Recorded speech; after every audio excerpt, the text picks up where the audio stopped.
teman-teman. Hari ini saya akan menjelaskan mengenai mekanisme mendengar, mekanisme melihat, beserta dengan skema spermatogenesis dan skema oogenesis. Ya, kita akan membahas yang pertama, mekanisme mendengar. Proses mendengar pada manusia dimulai pada saat suara masuk melalui telinga luar atau daun telinga. Kemudian gelombang suara akan masuk ke rongga telinga dan selanjutnya menuju membran timpani. Getaran membran timpani akan menyebabkan 3 tulang pendengaran, yaitu tulang martil, tulang landasan, dan tulang samudi.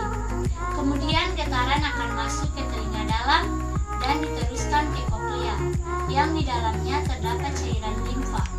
Cairan ini kemudian akan merangsang sel-sel rambut pada organ korti yang terdapat di koklea.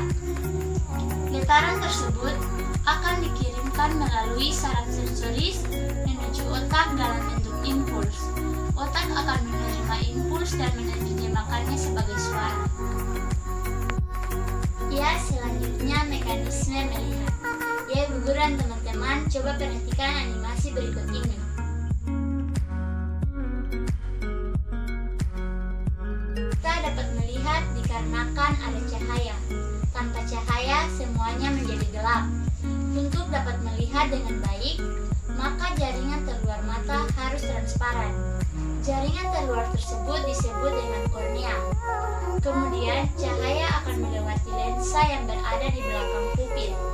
Kemudian, cahaya diteruskan oleh vitreous rumor pada bagian tengah mata, dan pada akhirnya cahaya sampai ke retina, di mana pada retina terdapat fotoreseptor yang disebut dengan sel batang atau sel kerucut. Cahaya yang diterima sebagai impuls diteruskan ke otak melalui saraf optik dan kemudian menuju ke jalur optik sehingga kita bisa melihat. Ya, guguran teman-teman, pembahasan berikutnya mengenai skema spermatogenesis dan oogenesis.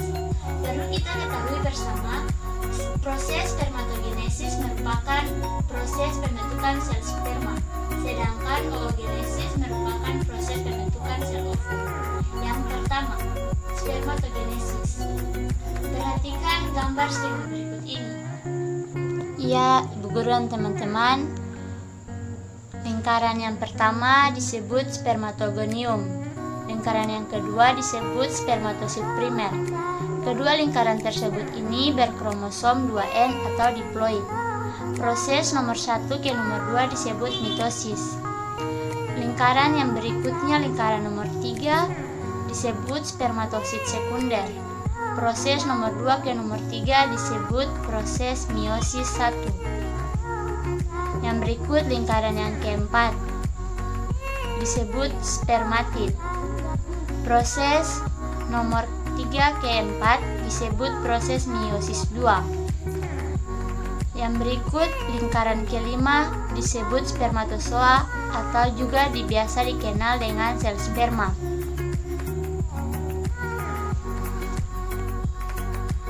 Saat nomor 2 atau disebut spermatosit primer membela atau disebut meiosis pertama dibagi menjadi 2, yaitu spermatosit sekunder yang berkromosom haploid atau N.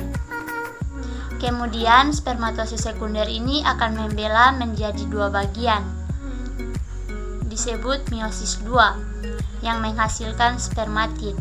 Kemudian masing-masing spermatid akan menghasilkan spermatozoa atau sel sperma yang berkromosom haploid.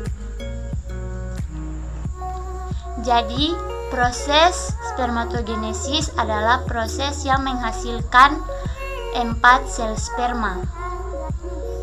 Ya, guguran teman-teman, tadi itu adalah penjelasan mengenai skema spermatogenesis. Yang berikut kita akan membahas mengenai skema oogenesis. Ya, Bu Guru dan teman-teman, perlu kita ketahui bahwa skema spermatogenesis dan oogenesis ini hampir sama, hanya saja berbeda dari masing-masing penamaan. Lingkaran yang pertama disebut oogonium, yang kedua disebut oosit primer. Masing-masing keduanya ini berkromosom 2N atau diploid. Proses nomor 1 ke nomor 2 disebut dengan mitosis, sama halnya dengan yang tadi skema spermatogenesis. Sekarang lingkaran yang ketiga disebut oosit sekunder.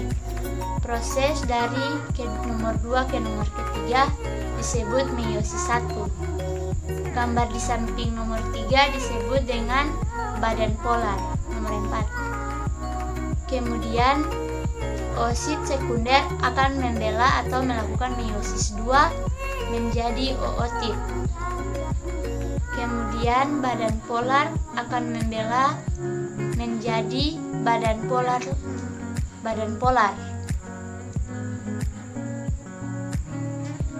Kemudian ootit akan menghasilkan sel ovum dan badan polar akan menghasilkan badan polar juga.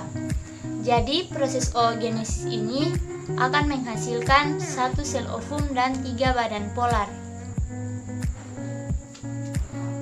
Ya ibu dan teman-teman, itulah pembahasan mengenai spermatogenesis dan oogenesis. Demikian pembahasan kita di hari ini. Sampai jumpa.